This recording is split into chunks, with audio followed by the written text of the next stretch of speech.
We will talk about developmental networks using the cast of the show Brooklyn Nine-Nine as a model. To give some background, in their very first Halloween heist in season 1, Detective Peralta challenges his boss, Captain Holt, that he will steal Captain Holt's Medal of Valor by midnight. So let's say we have a scenario where the Captain Holt gene inhibits transcription of Peralta gene.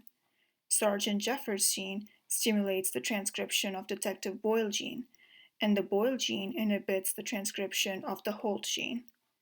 If the Detective Peralta gene is transcribed, then he will be able to steal the medal and Captain Holt won't win the Halloween heist. We can summarize this in writing, where the arrows represent stimulation and the bars represent inhibition. Now, what if we have a single mutation that removes Captain Holt gene? This means that the Holt gene will no longer be able to inhibit the Peralta gene, and Captain Holt doesn't win the heist.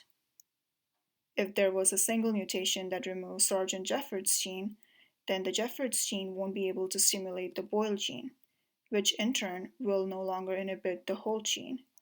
So the Holt gene will inhibit the Peralta gene and Captain Holt wins the heist.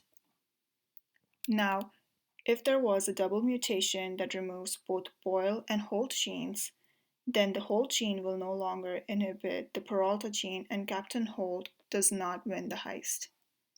However, if a double mutation removes Jeffords and Boyle genes, then the Boyle gene will no longer inhibit the Holt gene, so the Holt gene will inhibit the Peralta gene and Captain Holt wins the heist.